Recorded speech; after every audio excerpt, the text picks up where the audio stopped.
સુરતમાં બુટલેગરો આતંક વારંવાર સામે આવ્યું છે ત્યારે મૈદરપુરા ડાંગી શેરીમાં ઘરના દરવાજા પાસે દારૂ પી રહેલા લોકોને કહેવા ગયેલ પરિવાર પર બુટલેગરોએ હુમલો કર્યો હતો। જે ઘટનાનો વિડીયો સોશિયલ મીડિયામાં વાયરલ થયા બાદ પોલીસે બુટલેગરને ઝડપી પાડી સળિયા પાછળ ધકેલી દીધો હતો। સુરતમાં ઘણા સમયથી બુટલેગરોનો આતંક સામે આવી રહ્યું છે ત્યારે મૈદરપુરા ડાંગી શેરીમાં બુટલેગર ધવલ રાણાએ મહિલા સહિત પરિવારને માર માર્યો હતો। વાત એમ છે કે મહિલાના ઘરની બહાર બેસી ધવલના દારૂના અડ્ડા પર દારૂ પીવા આવેલા લોકો દારૂ પી રહ્યા હતા ત્યારે મહિલાએ બહાર જવાનું હોવાથી પોતાના ઘરના દરવાજા પાસે દારૂ પી રહેલા લોકોને એક બાજુએ બેસવા જણાવ્યું હતું, જેથી બુટલેગર ધવલે દારૂ પીવા આવતા માણસોને શું કામ બોલે છે કહીને મહિલા સાથે બોલાચાલી કરી હતી અને બોલાચાલી કર્યા બાદ બુટલેગર ધવલે મહિલા સાથે તેના પરિવાર પર હુમલો કર્યો હતો।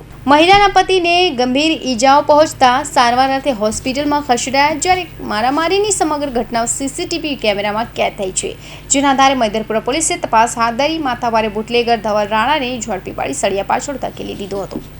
મારી સાથે કંઈ થયું નથી। મારી સાથે આ ધવલ ગેંગના માણસોએ મારામારી કરી। મારા ઘર પર વચ્ચે આવીને એ લોકો ઓટલા પર બધા પીતા હતા, ડ્રિંક્સ પીતા હતા। હું ના કીધું એના બારામાં મારી સાથે મારામારી કરી। अच्छा, कौन कौन હતું એના સભ્યોમાં ધવલ રાણાના? સભ્યો બધા હતા ને હેમંત કરીને હતો, હેમંત માંજો। બરાબર છે। અત્યારે સાથે મારી સાથે મારામારી કરેલી। બીજું શું થયું હતું તમારી સાથે કઈ બોલાબાલીમાં? બોલાચાલીમાં કંઈ નહીં ગયેલો।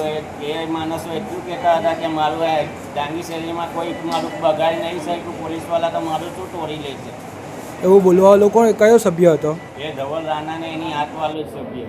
એવું છે।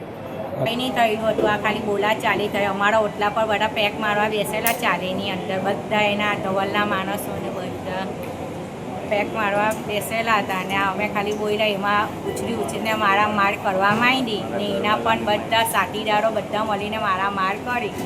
જે ડાંગી શેરીમાં મારામારી થઈ તેમાં ધવલે એમ બોલ્યો કે મારું હું કરી લેવાના જ પોલીસવાળા। બરાબર। ડાંગી શેરીમાં જ કંઈ નથી થયું તો મારું હું ઉખાડવાના છે પોલીસવાળા। બરાબર છે। મને પણ ધક્કો મારીને ફેંકી દીધી ને ફેટ મારી। બરાબર છે। મને પણ મોની ઉપર ફેટ મારી। બરાબર। નાકું મારું ડાચું ઊંચા ને મને ફેટ મારીને લાખી દીધી।